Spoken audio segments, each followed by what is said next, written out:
How great is it that Andy feels the need to inoculate himself from me messing with him at 9:30 in the morning? That's power. That's power. True story.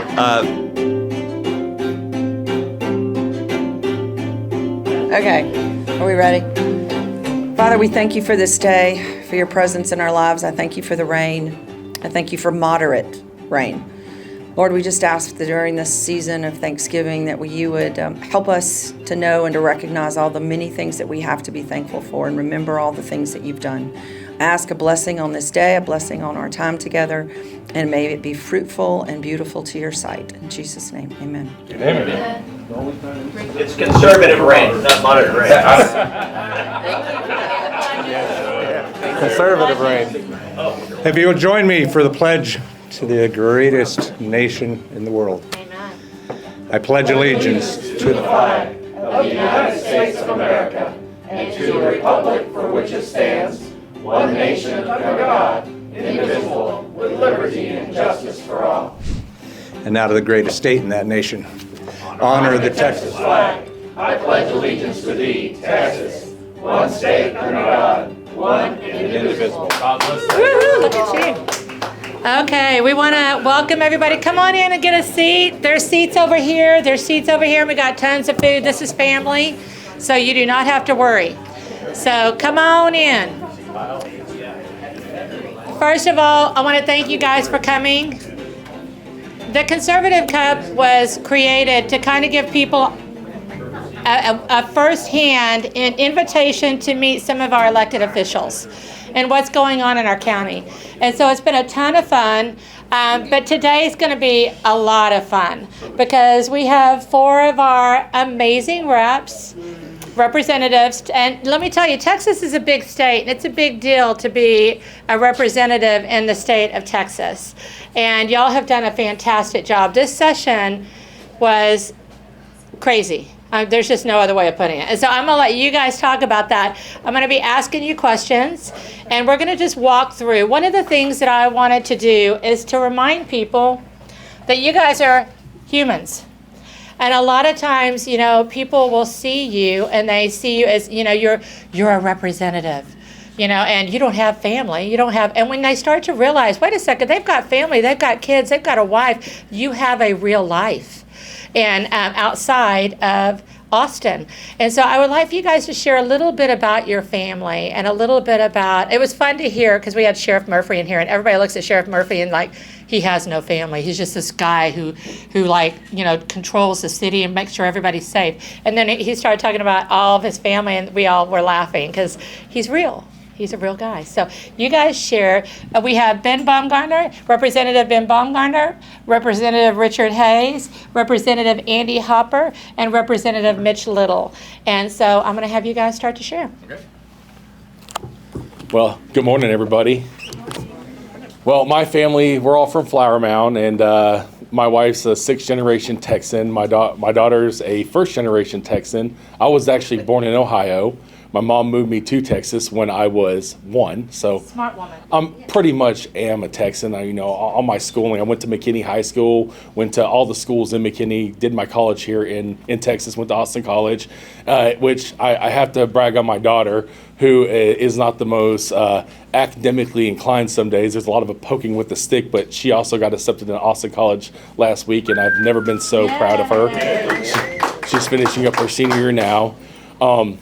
I mean, I could sit here and brag about my daughter all day long. She got her first job about a month ago. She's very driven. She's very independent. She does a lot of community service. She does a Christian church group every summer, and she's gone for 3 weeks. No electronics, no nothing, and she just thrives. And I mean, you always hope that your children will be the best representation of you, and I think I've done a good job with her because she would. I'm pretty sure she would give you the shirt off the back if you asked her for it. And I hope she keeps it on, but I'm glad that she would go above and beyond to help anybody in need. My wife, she's running for SBOE right now, and she's actually in Austin. She filed yesterday, and she was going to take part in the meetings. And you know, we were never a political family, and for us.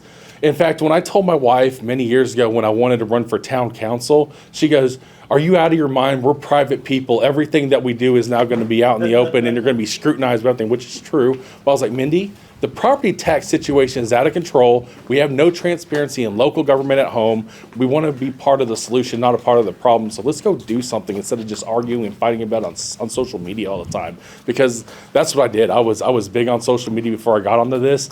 And my wife was like, man, you go kind of hard in the paint on social media, don't you? People are going to hate you. And I was like, well, people have the same feelings about this, which I think people do have the same feeling about where property taxes are. And so that's what pretty much, projected my political journey and all this. And, I came home from work one day and after my wife told me no, and I pretty much said, no, I'm not going to run for office anymore. So I'm put it to bed. And I came home and she made a bunch of yard signs. I said, I guess we're doing this now. She goes, you have my support. You make a lot of valid points, and someone's got to do the job. And so you can't do this job without the support of your family, and I'm very blessed. I'm very, very blessed. Amen. Thank you. Well, Richard Hayes here. I have 5 kids, 3 girls and then 2 boys. And my number 1 daughter, in birth order, Caroline, she is the Parks and Rec Director for the city of Corinth. And her husband's a football coach. They have 3 little girls. And the youngest of her girls is named Alice. And her cousins who live down in Houston call her Dallas Alice, what they call her. And she's in the 1st grade, Alice. And then my number 2 daughter, Mary Ann, she's a lawyer in Houston and is on the Houston City Council. And her husband's also a lawyer. They have 2 boys. Eli Huffman IV, we call him 4, and Hayes Huffman. So a lot of funny stories on those guys. They were trapping raccoons this past weekend on their porch. They live on the Buffalo Bayou. They're one of the houses that flooded when they let all the floodwaters out.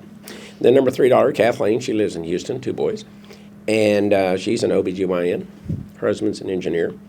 And then number 4, Richard, number 2.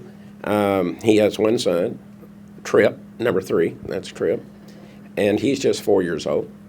And then my number 5 kid, William, he's on the path to be a Jesuit priest, is what he's doing. So that's and my wife is Helen. We've been married 50 years. 50? Did you say 50? Okay, any big celebration? Oh, you went to Italy. That's right, you went to Europe. Good job. Well, congratulations, Richard. That is amazing. Yeah, we all do have lives. It's kind of weird in a way. I think that a lot of the folks in the legislature, come from different backgrounds, have different situations. For myself, it's a wild thing. I'm not bored at all. So, I have a regular job. I have this new job that, thank God we have some staff in the Guard, and I'm also, running a campaign. So there's a lot of challenges for our time, but our families are what make that, possible, at least in my case. My wife, I've been married to since 1997. We got married and then next week moved to Texas. So we've been here since we were 20 years old. Got here as quick as we could. And I know a lot of you all are in the same boat, but she's from Ohio. It was kind of a wild thing that we met, but I was not born in Texas. I think there are some on this stage who would actually point that out. I'm so glad I got to speak before him. Yeah. But I was born in Missouri, not a single hopper's from Missouri. But here's a fun fact. You know where the capital of Missouri was during the Civil War? Where? Marshall, Texas. So, interesting fun fact. But anyways, all my kin is from Ada, Oklahoma. I grew up in Guilford County, North Carolina. My dad moved around a little bit, so that was where I spent most of my childhood. But when I was a junior in high school, my dad moved us to Ohio, and I met my wife. She was a flag in the band, and we just fell in love and went to college together, and I graduated early, and we graduated 20 and moved to Texas. So we've got 3 outstanding boys. I cannot tell you how proud I am of them. It's all because of her. It's very little, probably because I was probably not around. I was working and doing all the things. But my oldest, Grant, he's a mechanical engineer, works at Peterbilt here in the district, actually. Got married about 1.5 years ago. We have first granddaughter, Amelia, and she's delightful. So she was born in March during session, which is actually, worked out amazingly, because when we got home, I was like, okay, she's old enough and we can actually spend some time, because, sometime, it's just so fun to have a new little girl around. We've never had little girls. We had little boys. I don't even know what to do. My middle son, Sam, is a videographer. He's the chairman of the Wise County Republican Party. And he's just an absolute, he's a lot like me. So, you know, we clash a little bit, but he's outstanding. I'm very proud of him. And then my youngest son, Ian, goes to Tarleton, and he's trying to study to be an engineer as well. So we got a lot of engineers in our family. I don't know what to say about all that. But, you know, we have a lot going on in our personal lives. But honestly, my family's been all in on this whole process. You know, we got into politics because we saw what the government is capable of doing during COVID. I mean, that's how I got involved and met a lot of our people. That's how, you know, so I'm just so glad that we have such a great group of guys here that represent this county. And I'm just, and I know they all, you know, have, you know, just outstanding families as well. It's been a pleasure to get to know them. How great is it that Andy feels the need to inoculate himself from me messing with him at 9:30 in the morning? That's power. That's power. True story. My life doesn't get any realer. So I'm a lawyer. I run a law firm. We got about 60 lawyers, and got lawyers all the way from brand new lawyers to old lawyers. And I'm in court this afternoon. I was in court yesterday. I'm gonna be in court tomorrow. That's who I am fundamentally. It's before I got into this, just practice law. Love being in court. Love trying cases. My wife Kelly and I have been married 21 years, and how shocked are y'all that Richard's been married 50 years? I would have guessed. Awesome. I would have guessed like Richard. 30 years. High school sweetheart. Like seriously, that's incredible. So Kelly and I have been married for 21 years, and I have boy-girl twins who are 15. Pray for me. They are freshmen in high school, and my boy, Matthew, if y'all have gone to events He's going with to us, be president one day. you see him all the time. Let me tell you something that is, to me, hilarious, but would embarrass him badly. I was taking him to watch the A&M game at a sports bar with some of our friends last weekend, and he's looking at something in the mirror in my car. I'm like, "What are you doing?" And he just pulls back his shirt. He's got one little lonely armpit hair. And it's like one little soldier. And I'm like, and I started messing with him. I'm like, this is what's going on in my house, is puberty. We're in the throes of that. And he's in football, and he's in Navy ROTC in high school, which is great. I think that's been really great for him, actually, that kind of structure and learning that. So I think that's incredible. My daughter is an amazingly gifted dancer who cannot be associated on social media with a politician. So she has her own profile. But when I say she's good, I mean she won the whole convention on Saturday, and the convention before that, and the convention before that. She's very talented and gifted, very brilliant young girl. And I've got another little girl, Lucy, who's 11. She's just creative. She's always making things and drawing things and painting things. She's just wonderfully brilliant. I think she's going to be, at her core, an amazing mom. So that's my family. We've got young kids. It's a lot. So if I seem out of it at any event, now you know why, because I'm dealing with all that. Okay, so it was fun watching you guys this session, and I got to be down there a lot. I was down in Austin a lot, and y'all were always so kind. And Ben, you too, when we went down for the redistricting. Thank you for all you did for us who came. But I want to talk about y'all's, just watching y'all, your heart, y'all coming together as a team, working together, and y'all don't always agree.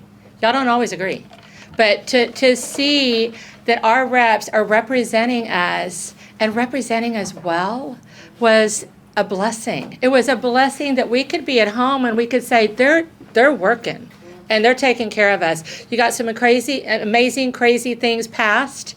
You saw a lot. I want y'all to talk about what it was like, especially in the beginning. You know, it was hard. I saw you two knew what you were up against. You two had no clue. And I remember seeing you two shortly after you got in, and the look on your face, it was like, this isn't what I thought. It wasn't what you thought. and it wasn't what we thought either. It was a very hard session. So share with us a little bit about that session, what your feelings were, where you were going, and by the end, share a little bit about the end. I know it may take you a bit, but how it ended. And it was very impressive. Y'all were very impressive this session. I guess I'll start since I'm still holding the microphone. I'll just say the first 60 days of being in session, I called my wife and I said, I do not belong here. This is a total waste of time. Like, I just, sincerely, I was in my office and it was one continuous meeting with special interests and lobbyists and to some extent constituents. And I'm like, we're not doing anything. You go to the floor every day and there's a mariachi band or whatever the heck is going on that day. I'm like, what is this? And why did I sign up for this? And then when we had committees and we started hearing bills, I'm like, oh, this feels familiar to me. Like, this is the law. I can argue this. I can make a difference. I can affect what's going on here.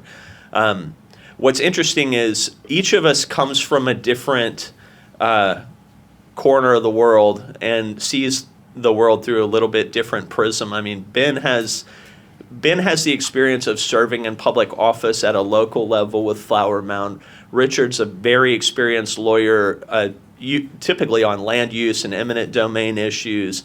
Andy comes from kind of this grassroots conservative activist mindset. He's run for office before. He's been more exposed to some of these issues. I came at this probably fresher than anybody and least experienced out of all of us. But what I found is as the session and the special sessions wore on, it became obvious that we all kind of run off the same software, which is limited government, low taxes, stay out of our lives. We want things to run well. We care about pro-life issues. We care about pro-gun issues. Certainly, Ben's in that business. So once you spend more time together in this experience, you start to understand where you can align and unite. Whereas when we came to the legislature and we're fresh to it, I felt like, well, Ben and Richard, they understand the process more. They're off doing their own thing. It became easier for us to work together as a unit when I started to understand the process better. Yeah, I mean, I think that's a really great summary of the experience. It is weird. I don't know that I would say I got in there and I was disappointed. My expectations were really low, They were really low. But, Mitch is right. And there's a lot to be said. We could be really negative about the House. I think that all of us were, in the reform kind of caucus. Like, we were a group of people who, are able to say out loud, not afraid to say out loud, that the House doesn't operate the way it should. It didn't this session. Like Mitch said, it was middle of March, really, and honestly, end of March, if we're really honest, before anything really happened. So, you have a limited number of months to get stuff done. And we could speculate on why that it works the way it is. I think that obviously they control it a lot better in that way, but I think the lobbyists also enjoy being able to come in and try to indoctrinate a lot of us. I don't think that they'll probably put as much time into us the next time. I think that they sit down with us and we feel like it's like necessary to sit down. Wait a minute, Andy. No more M&Ms with your face on it? Oh my Lord. That was something. Oh. They're gone. They're gone. I told you not to eat them. I'm just saying. They're all gone. Yeah, no, like literally lobby came by with M&Ms with our faces on them. All of us got. I mean, it was kind of crazy. And in terms of like what was the most shocking thing to me, I think the most shocking thing to me, and maybe it's because I drew a number 30 or whatever it was on the little ping pong ball that basically assigns your seniority. I had a fairly small office, but not being able to get into your office because there were so many lobbyists that were kind of crowded up front. That to me was the real shocker. I didn't realize the level to which the lobby operates. And so, I think the total number, I did some research, talked to people who are experts. It sounded to me like the number is kind of hazy, but somewhere around $500 million is what's spent on 181 people every biennium. It's a lot of money. About a fifth of that is taxpayer-funded lobbying. But it's kind of a wild thing because we all were reformers. We got in there and we gelled, and it was so good to have people that were willing to say out loud what everyone probably in prior sessions would never say out loud. To be willing to sign a piece of paper to say, hey, we're going to override the ruling of the chair because we believe in our Texas Republican legislative priorities, and we're there for the cause. We're there to get those things passed. That's why people elected us, door to door. That's why people elected us, is to go down there and fight for them. And that's the least they expect, and I think that all of us did that.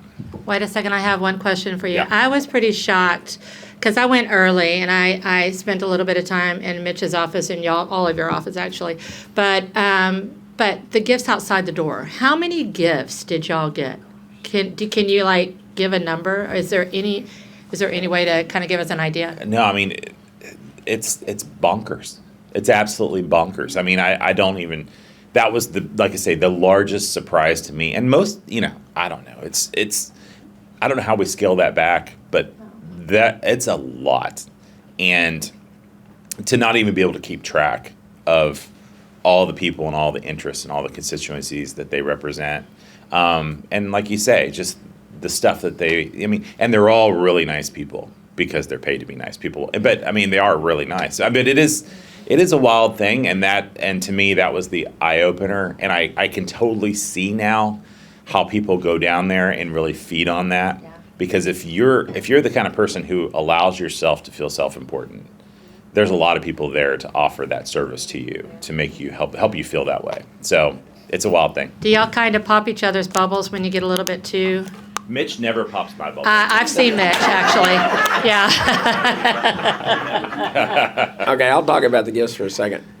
The Texas Chemical Council came by and gave me a quart of oil. And I'm going, what in God's name am I going to do with a quart of oil? Yeah.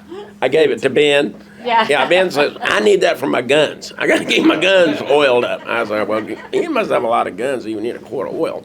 I got one of those little bitty tubes of oil, Ben, is what I have. But you did get some crazy things, but those are good. So when you're at one of the club auctions or the party auction and you see some crazy shit there, we're repurposing the gifts because everybody wants something. And I do not need any more Yeti-style cups. I'll tell you that right now. Okay, I think we gelled very early.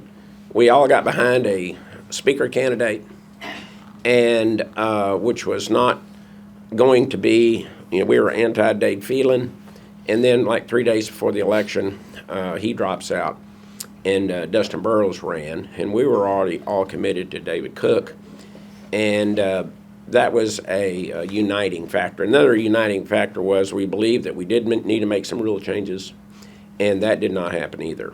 So we had a lot of disappointment on the front end, but it helped unite us. Another incredibly uniting point during the session was in the special session when the Democrats walked out.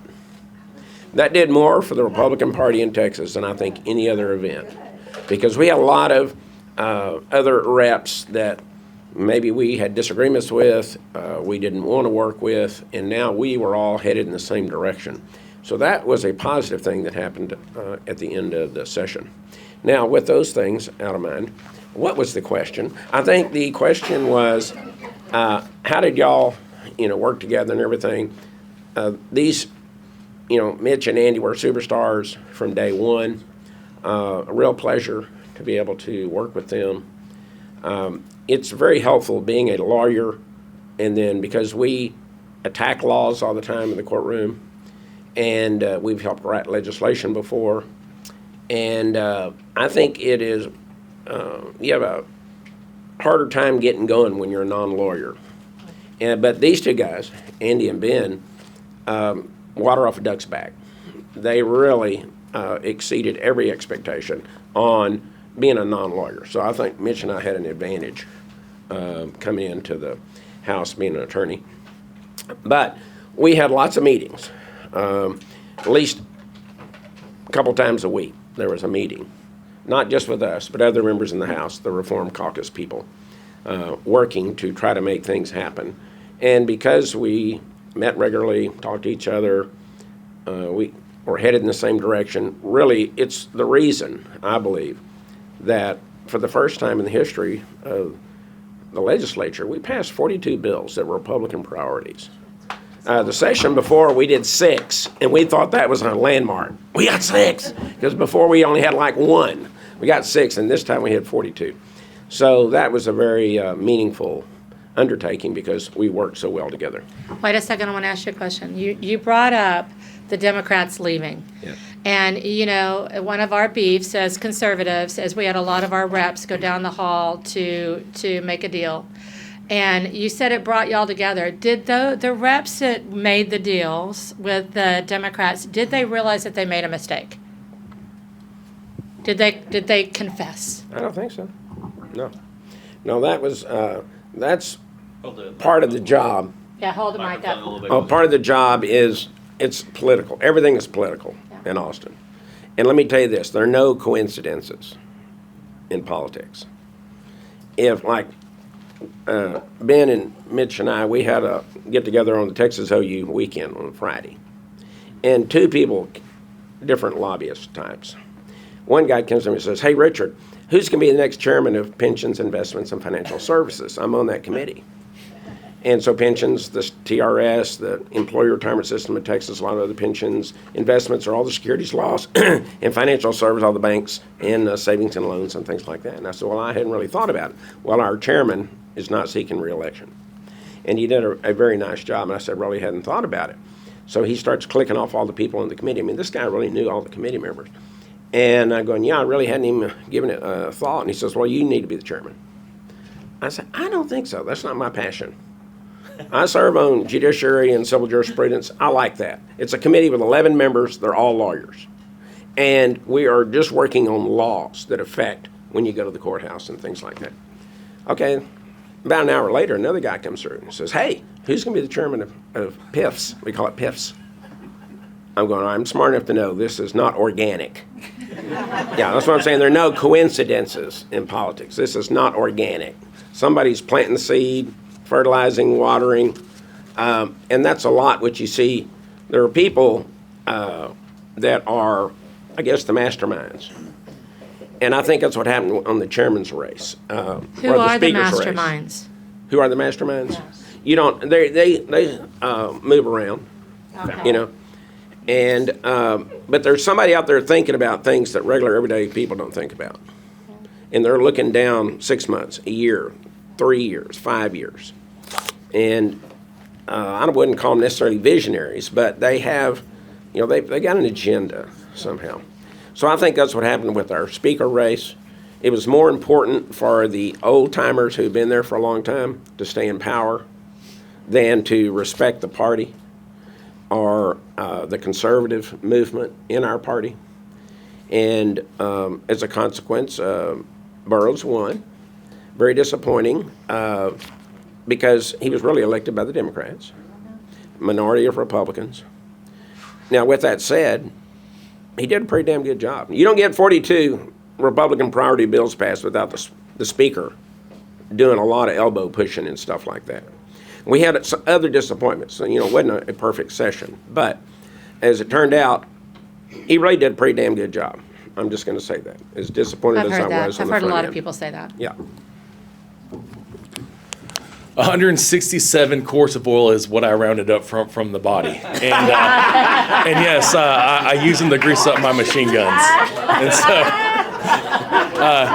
It's not the chemical council anymore. It's the chemistry council. They went through a rebranding, but basically what they work with is Texas Oil and Gas, and a lot of people don't realize is that the biggest payer into the general fund is oil and gas revenue and royalty money coming in. So they pay for a lot of everything in this state, and so Texoga is probably one of the largest lobbies that we have to deal with because they have a lot of voice and they pay a lot into the state, and so you kind of want to get along with those guys, and so they take care of us, and they like to remind us, you know, with a cooler full of goodies with, oh yeah, and just remember that everything in this basket came from oil and gas. And I was like, well, that's all fine and dandy. I just want the quarts of oil for my machine guns. But I want to thank everybody in this room because this last session We don't get the reform group without you guys, the grassroots, for campaigning and pushing and turning over elections and getting true Republicans in office. Richard and I first session was night and day different than what was this last session.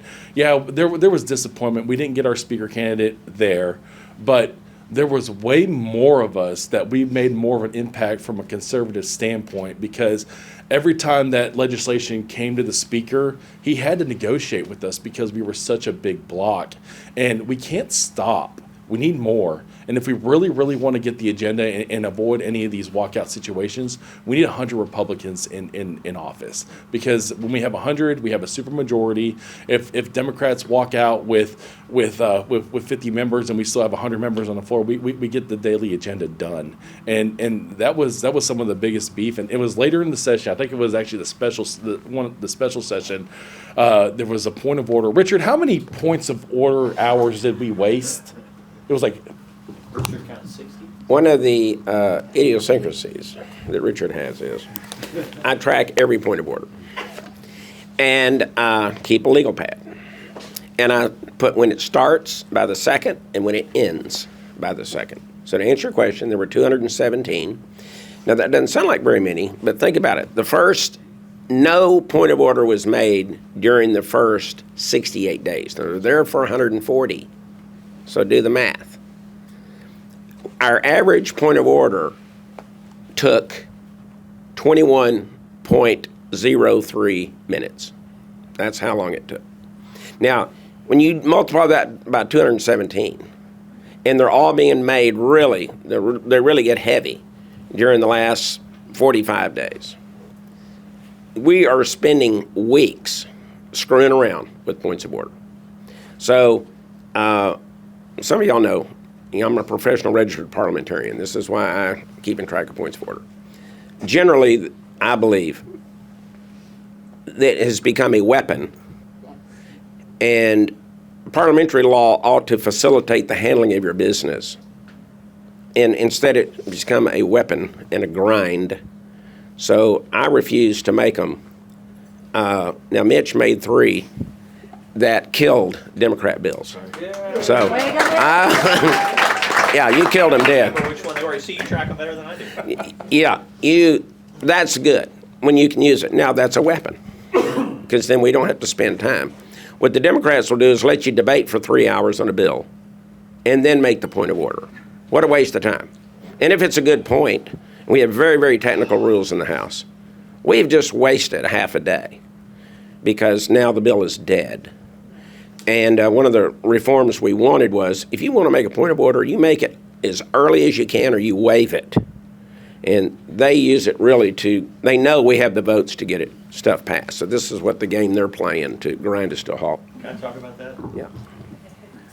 So this was the most fun that I had probably the entire session. There was one day where the Democrats were stacking Democrats on Democrats were stacking amendments on a Republican bill, and none of their amendments were germane. And so I started writing out points of order, just handing them out to like Carissa Richardson, Katrina Pearson, Janice Holt. I'm like, yeah, you take this one. And we were just killing them one after the other, and Gene Wu's losing his mind. Like, you just need to let us talk. I'm like, I can do this all day. You want to do 40 amendments? I'll kill all 40 of them. And Aaron Zwiener's like yelling at me, like, that's not fair. Da, da, da. There's nothing better than eating their lunch on a point of order. And the other thing that you didn't mention that I learned from other members that I did not know before I got in the House, there's an entire point of order industry. There are groups that will charge $30,000 to write a good point of order on a bill, to kill a bill. And Republicans it might be a Republican hands a point of order to a Democrat to kill a Republican bill that they don't want. There's a lot of gamesmanship that goes on with that whole thing. I love defeating points of order. I love making them. I had to learn from people like Richard and Cody Vasut and Briscoe Kane, because it's entirely a different area of law practice. It's like it is a law unto itself, the procedure of the House. And so I got kind of really into learning how to do that. But those 70 hours when we were off the floor, everybody else is getting a lunch break or whatever. I'm like trying to argue them or at least trying to learn them at the same time. So, yeah, I missed a lot of lunches and dinners over points of order. Here you go. Yeah, y'all don't know this, but we get no breaks. We get no bathroom breaks. We get no water breaks. We get no lunch breaks. We get no dinner breaks. We get no breaks. So the best thing about points of order, when they make them and you know it's going to take at least 20 minutes, you go eat lunch. That's what you do. All right, back on point here. So, one of my biggest pet peeves, especially as a business owner, and I know a lot of you guys are business owners as well, is the wasting of time. Yeah. That's one thing you're never going to get back. And that first 60 days, your first session, you kind of needed to get in, learn the ropes, figure out decorum and things like that. But my second session, I already knew all that. So I spent that time trying to figure out my agenda, what I wanted to do for us, what I wanted to get past to make sure that we're bettering our lives at home, what I can do to better House District 63, what I can do to better the state, my family, and everybody else in this state. And you do that, but you also have to remember that, politics is a very relationship contact sport. And so I spend a lot of time, because I'm not a legal mind. I'm just a blue collar guy that runs a machine shop. So I spend a lot of time making relationships. I go knock on doors. I talk to people that why is Baumgarner talking to so-and-so? I was like, well, because I need their vote on something, because I know I'm not going to get it from leadership. So you have to go and you have to make relationships, and you have to hope that you get your bills and priorities passed in the weirdest spots that you think you can get them. And so that's what I really strive to do in that first 60 days. That my first session, I did a really good job in the House, but I kind of neglected the Senate. And sometimes when you see chubbing on the floor, when you see a Democrat coming up or even a Republican coming up and just on the back mic just going back and forth with another member, it's like, you're like, what is going on here? And then there was a problem with the bill that came over from the Senate. If we bring it now, it's going to be killed on a point of order by Democrats. We got to tighten it up, because Senate rules are a lot looser than what the House rules are, and we're very technical on the House side because we don't have a supermajority on the House side. So if something's out of order, Democrats will kill it in a heartbeat. So we got to make sure that we tighten it up when we get over there. So that's one reason why we have so much wasting time on the House side.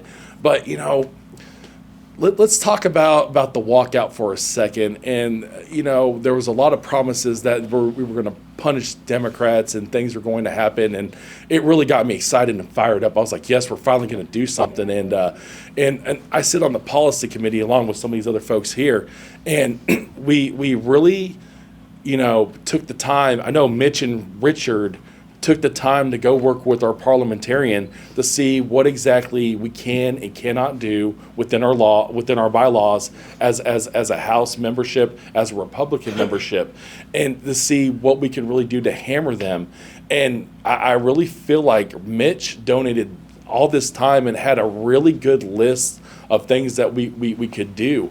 And it was just all shot down. All of it was shot down, and I was discouraged. But then I remember that in 2026 we have another primary cycle.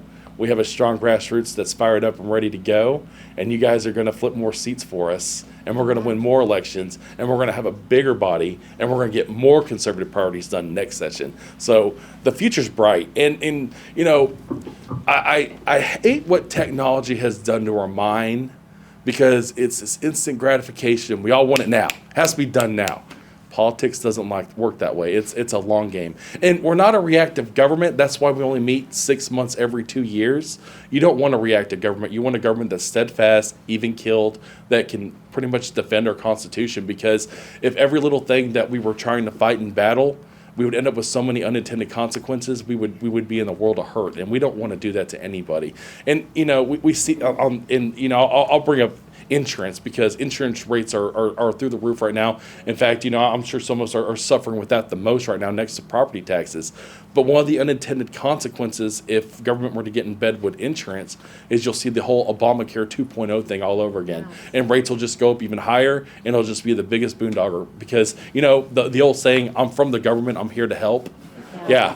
That's not the case. So some industries really need to figure out themselves, but we're here to put our thumb on them to push the needle if we have to.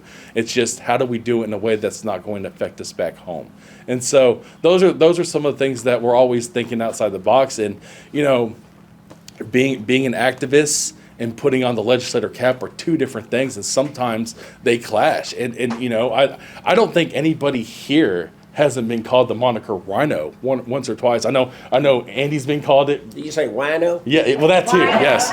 But it's really it all draws down to the rule of law and what we can and cannot do. And some things it's like I'm a common sense guy. And I'm like, why don't we just do this? And then someone like a Cody Vasu, who's my next door neighbor, and I'll go and chat his ear off all day long about little things. And he goes, well, if you do this, and he's just getting this technical tirade because that's his legal mind going. And I'm just like, yeah, you lost me on the first sentence. Sorry, Cody. Yeah. But that's, I think I answered the question. So. Okay, one of the things that this session I noticed more than any other session that I've ever been a part of is all the crazy things on the floor. Like, this is the Texas steak. This is, well, I don't remember what it was. What steak was the number one steak? And it was a resolution. All these crazy things. Pudding was on there. I mean, so I would watch and I'd be going, what are they talking about pudding?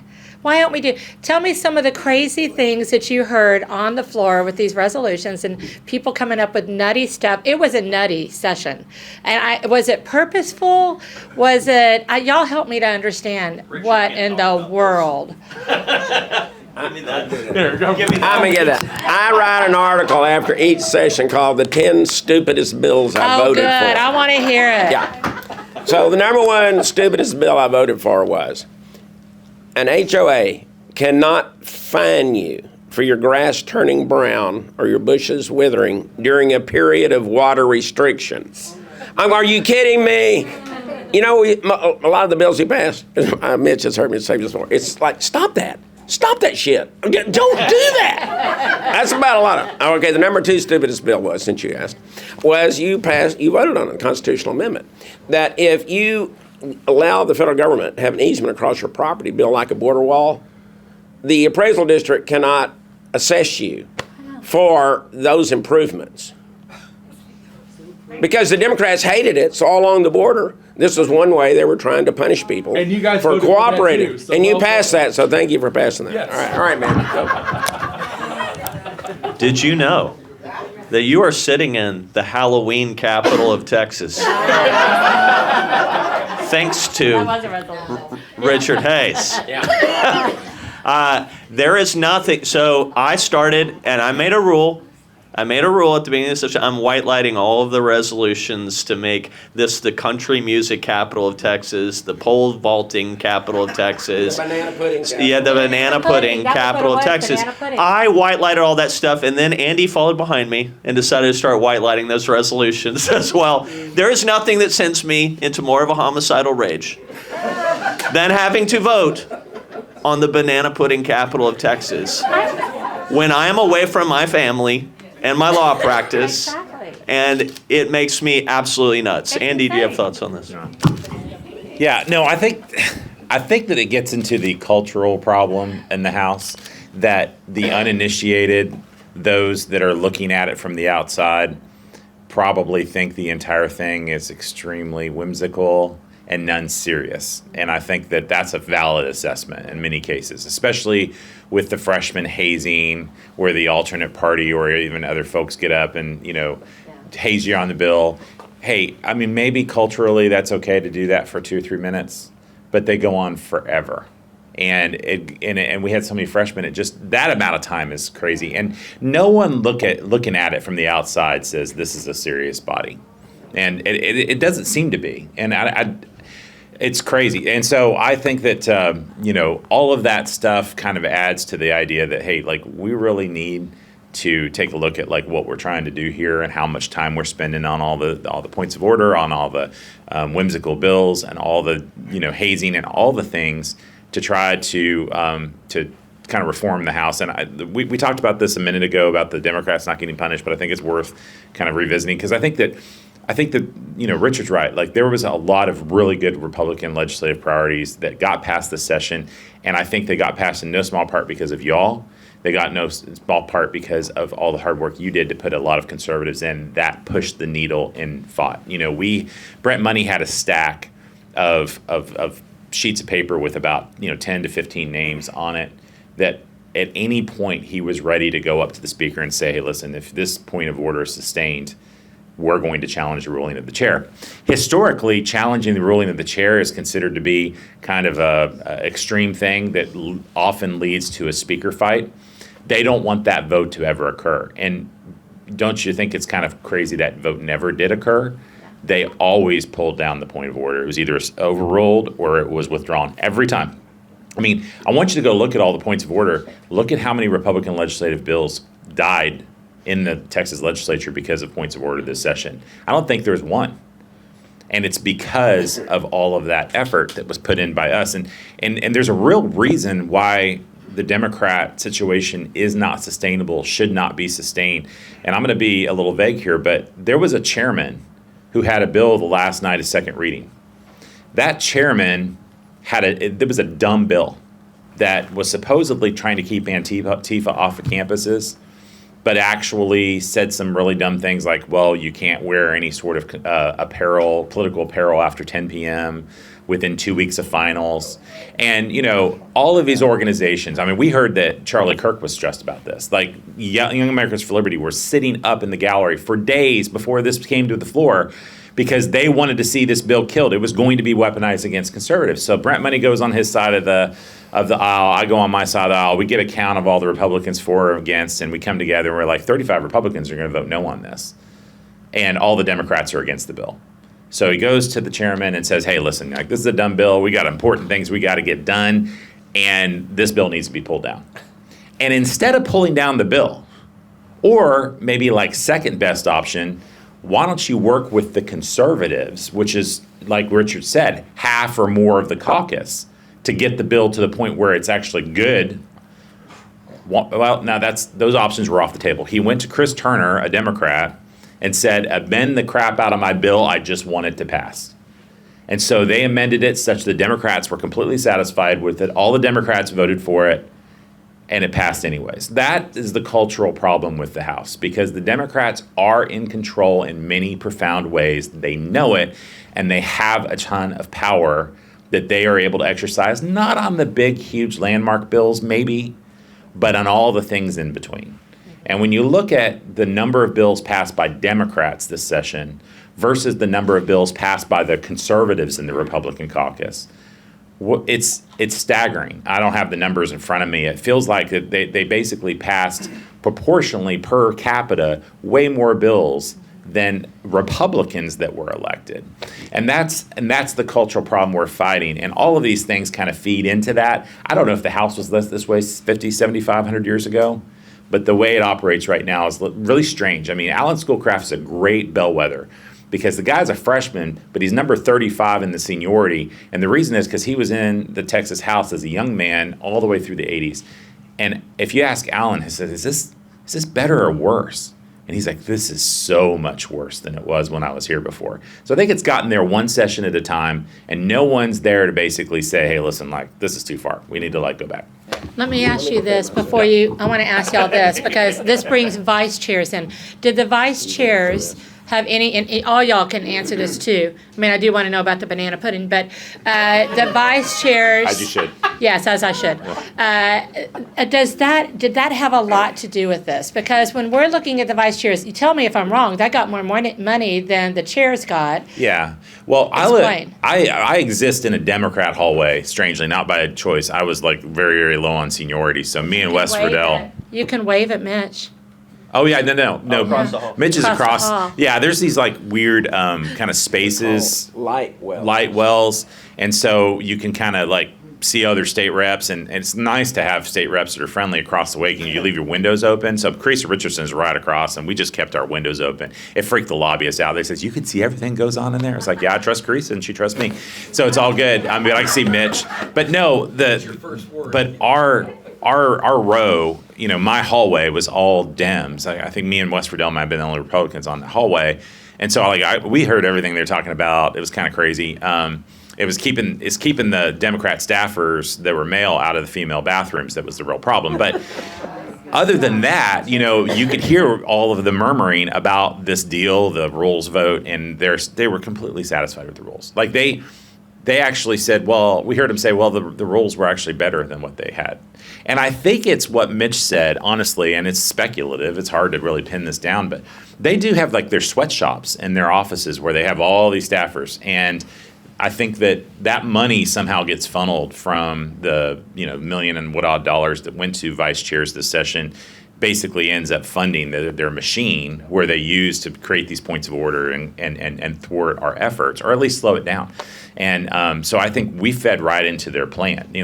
They know they're not in control, but they're kind of leadership adjacent. Many of them, I would just consider Dems to be straight up in leadership. Whether they're named as chairman or whether they're not, they know they're in charge. When they walk around with clocks around their neck, they kind of feel like they own the place. So I think that's actually it actually helped them. The rules vote was diabolical. It was bad. I can't believe that anyone would ever call the previous question on the rules. I don't recall who did that, but it was a terrible move. I do.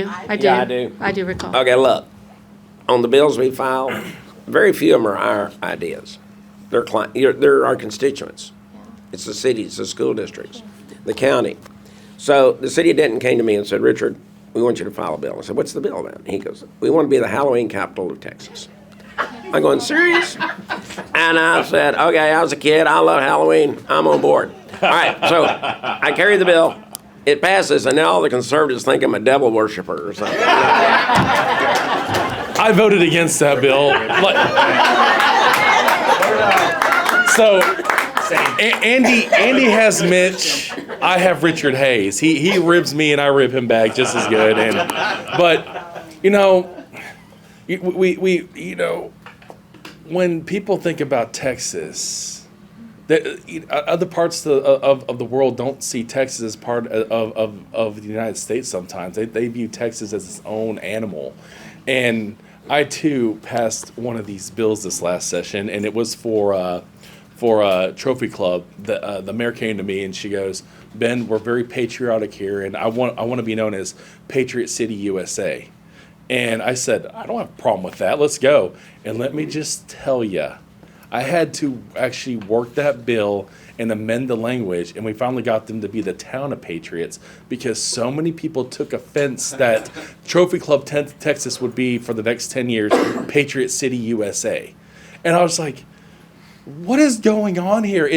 We do these things to prop up our small towns, our bedroom communities. The rural Texas doesn't have much. All they wanted to be done is to be recognized. So that's the reason why we do Banana pudding. Banana pudding. Who benefited from the banana pudding? Well, The banana lobby. The banana lobby. Senator Tam Parker for years has been trying to get Roanoke, Texas to be the dining capital of Texas, and that's been shot down numerous occasions. I'm probably going to try to pass it next session just to get Roanoke, some more tourism dollars. Because, you see that once you pass that, it gets put on their website, and then it gets put on a foodie list, and then somebody from Minnesota or Michigan or Ohio sees that and goes, oh, I want to try the best banana pudding I've ever had in my life. So they drive down to little place in Texas, and they go, man, this really is the best banana pudding. Next thing you know, you have people going to that little town, and it's generating sales dollars for them. So That's true. It's just a gimmick to raise money is what it is. That's true. That's true. Okay, last question. I want y'all to tell me, I love our state. We have an amazing state. And I love our county. And so we do. We have an amazing county. If anybody's watching this, every elected official that is not a bipartisan, a partisan position, we're all Republicans. That is incredible. That's incredible that we can say that about our county. And I get people all the time calling me about our elections. I talked to Alan West the other day, and he's like, You have precinct vote? Yes. I mean, we have so much in our county. I want you to tell us a little bit about what you see or project for the next session, but also for our county.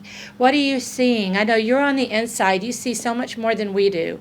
Give us we want it to be positive if we can, but what do you see, and how should we be working as the activists?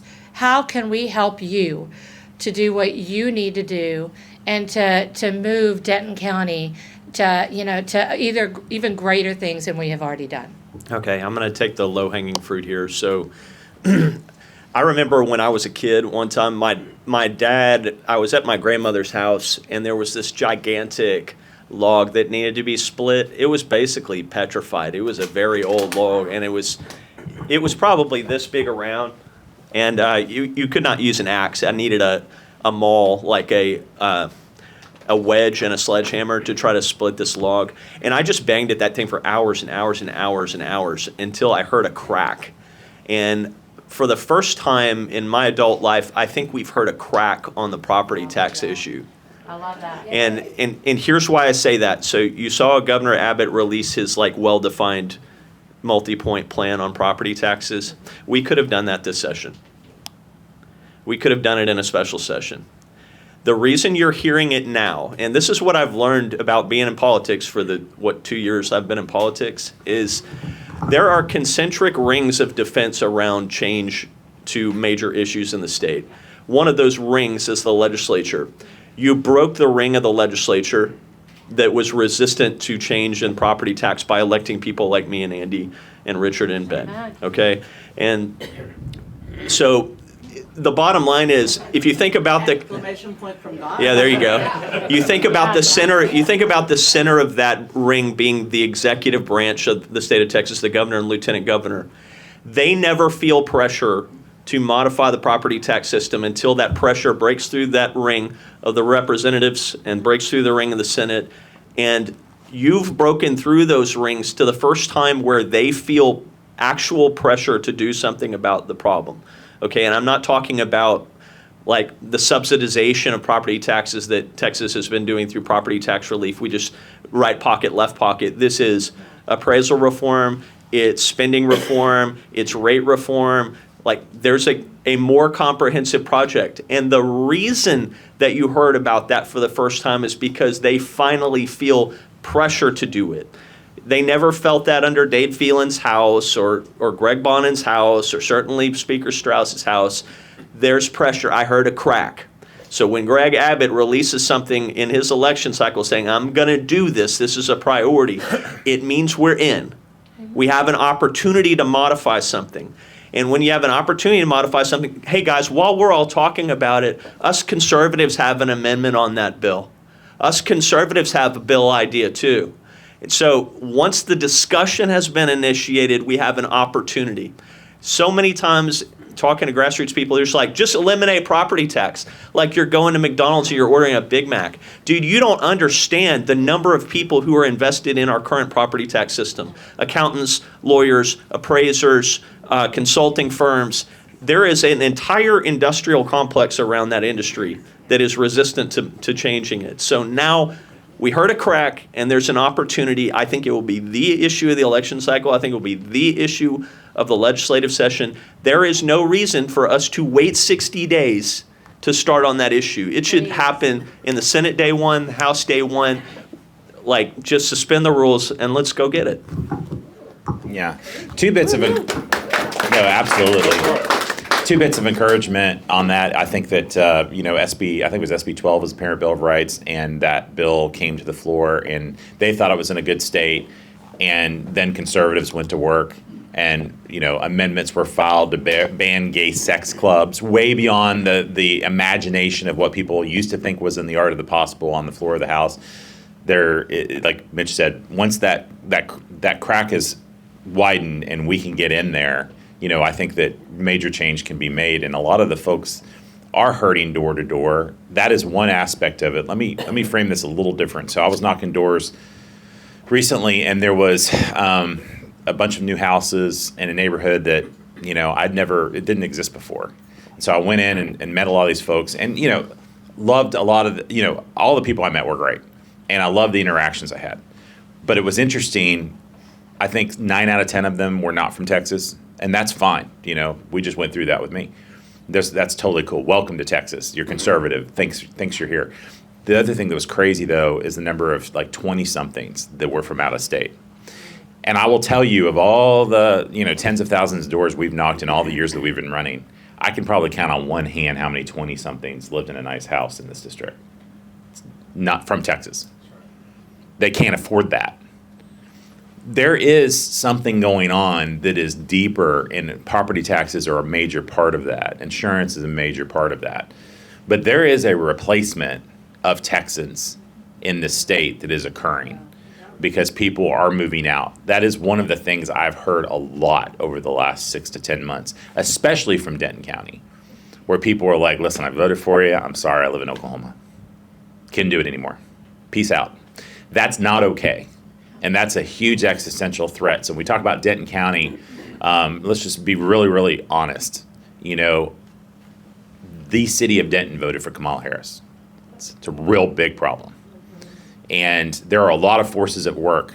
I mean, Denton is ground zero. That is a battleground. Absolutely. For people who have very ill designs for the state.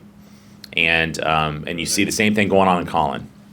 And, it would be remiss not to mention the elephant in the room. I mean, there is a war for this country, and there is a war for Texas that is being waged by people who have no interest in assimilating and becoming an American. And we need to be the bulwark against that. So while property taxes will be the fight next session, I think that you also saw leadership in the state change direction because of public outcry on the issue of the Islamification of Texas. Amen. Yes. And a lot of folks, I think Ben was talking about, a lot of us get called names on X if we ever support a policy. But I think y'all should understand that when you fight and get something good from folks that had previously not maybe spoken out on this issue, when you get their attention, you should praise them for it, because that was a good policy to give the Attorney General the jurisdiction to be able to address that issue by naming CARE and the Muslim Brotherhood a terrorist organization. That is a huge move, y'all. Amen. And so anyways, we have a big fight. Denton County is in the crosshairs. I don't want to give you the idea that everything's good. So many things are good. And this is an amazing county. I lived here for half of our marriage. We lived here from when we got married in 97, we moved here in 98, got a house, lived here till 2010 in the city of Denton. This is special. Our family, our kids were born here. We need to protect it. This has got to be 50 years from now. This has got to still be a red county, and that's our job to make sure that happens. Thank you, Andy. Just dawned on me, Andy, I've been married longer than you've been alive. Okay. All right. Here's what I think. Here's what I think we really need to focus on next session. We need y'all to work, not so much for us. It looks like maybe Ben's going to have an opponent. We'll see. The rest of us probably not. You know where we need your help? Other counties. Amen. Mm-hmm. Yeah. There's a Democrat rep in Collin County. I'm not going to mention her name, Mahela Plessa. There's no reason why a Democrat should be a state rep in Collin County. We need that vote. Right. She is as liberal as they come, and she is anti-Republican. Please, go knock on doors. A guy named George Flint's running. George's a lawyer. He was the Collin County chairman at one point. He was a state district judge, quality guy. Go support George. There are other races around the state that we can take. Last time, what happened? We picked up 1 Senate seat and 2 House seats.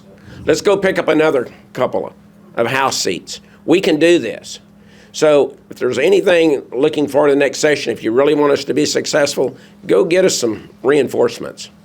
And let's elect conservatives. Let's build that body of who we have so that we have a stronger voice.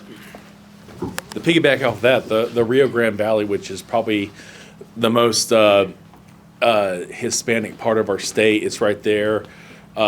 on the border, and historically it's always been Democrat, but I can tell you right now, they're not Democrats. And the only reason why they vote Democrat is because it's a cultural thing for them. But over the last, 10 years, we've seen a few reps, actually switch party lines because they don't believe in that ideology. This whole progressivism has actually pushed them out because they actually believe and align more with us than them. And this last cycle, Trump outperformed in some of these historic Democrat districts, and we didn't have a Republican running, and we could have actually picked up 7 or 8 more Republicans in the House, which would have been huge if we would have just had someone to go run. So, we all know everybody. The world is small, and everybody knows everybody that in this state. So if you know anybody down there that wants to run, just put the bug in there. Please, just put your name in the hat.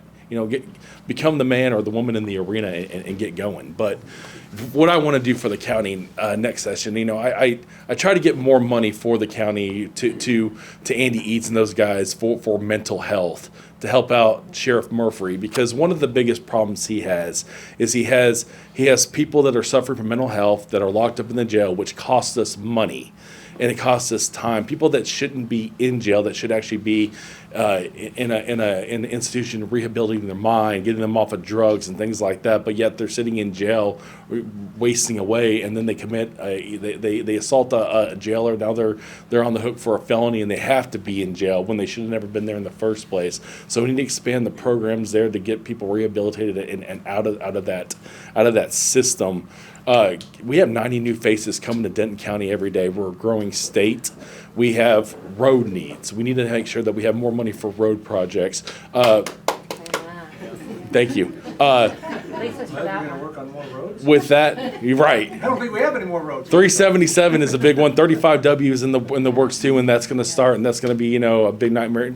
Guys, I grew up in McKinney. My mom bought our house, the house that I grew up in 1987. We moved when we moved to Texas. We were renting a house in Plano for many years, and then we settled in a little community called New Hope, Texas, which is nestled in between Princeton and McKinney. Population 657, small town Texas. It's a joy. My mom bought that house back in 1987 for $64,000. Today, that house appraises for $755,000. And yes, exactly. But the problem is my mother, who's going to be retiring in the next 2 years, is leaving. She's going to Arkansas because she cannot afford the property taxes anymore. And so I would love to do nothing more than gift her the ability to bring down that property tax rate for her and for every Texan, so that people aren't feeling that loss. People shouldn't be losing their generational home because they can't afford their property taxes. It's insane to me. If you're an investment buyer, and we see a lot of Airbnb, if you're going to come up and buy all the supply and drive up the market, then you should pay the price for that and subsidize it. And my district director, Kalen Melton, he's 28 years old.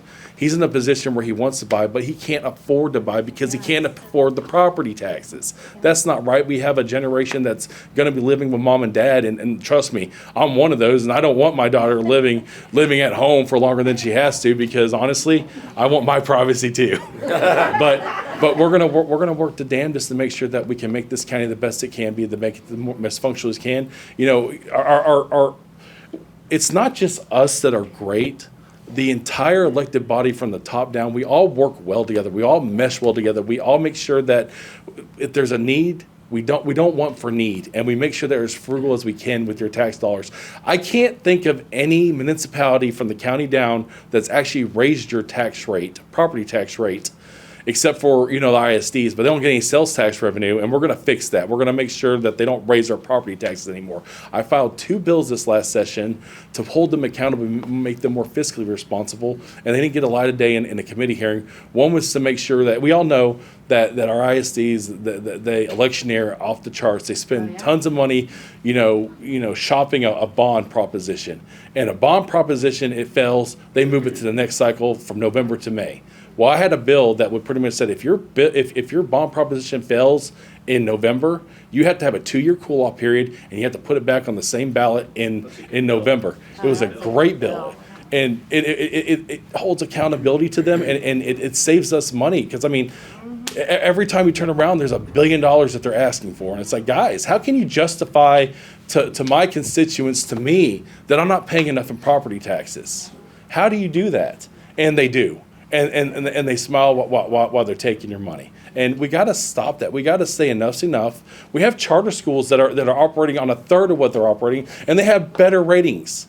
Why is that? We really need to drill down and do some studies and figure out why that we're getting a better quality education out of our charter schools or homeschool kids. And it's crazy because you sit down and you talk to the presidents of UT and the chancellors of A&M, and they really put a focus on kids coming out of homeschool. Why? Because they have a well-rounded, better education coming into, and they're more college ready than our public school kids are, which the main focus of the public school is to get them ready for the real world and for college. And we failed them, and we got to make sure that we do our damnedest to make sure that education is number one, because, we ain't getting any younger, and the next. Yeah. But our next leaders are going to come from our children, from our grandchildren, and if they're not education ready, then we're going to be in a world of hurt. And that movie Idiocracy looks more real every day, and not a movie. And we can't let that happen. I won't let that happen. Amen. Hey, when I talked about y'all working, we have an area in southeast Denton County that is at risk. And we had a Democrat state rep from that area. We had a Democrat justice of the peace from that area. Through redistricting, some improvements were made. But Blanca Oliver, who won last time, has done a wonderful job. Yes, she has. She won by 300 votes. Now, that area's continued to grow, and it's probably more purple. What area? It's down precinct Carrollton. In Carrollton. It's precinct 2 of So, the same thing with the constable in that part of the world. Yeah. We have to protect Denton County, and we need to go help support Blanca Amen. and the constable. We have an initiative on that. We will be calling on people to help Blanca, but also Kevin, because he's the commissioner of precinct 2. It is our biggest threat in Denton County. We could actually have a Democrat. It's not gonna happen. Not gonna happen. So hey, I want to thank you guys. I want to thank you because I'm a homeschool mom of 25 years, and Dion, we that's our common thing. But we want our public schools to be to where I loved homeschooling, but not everybody can do that. So if we can get that fixed, that's awesome. But I want to thank you guys for all you have done, for speaking with us today, and for picking up the phone and being willing to talk to us. I know of someone that won't talk to anybody, but it's nice to have you guys pick up the phone and encourage us. It's a blessing. So y'all have great. Thank you guys for coming.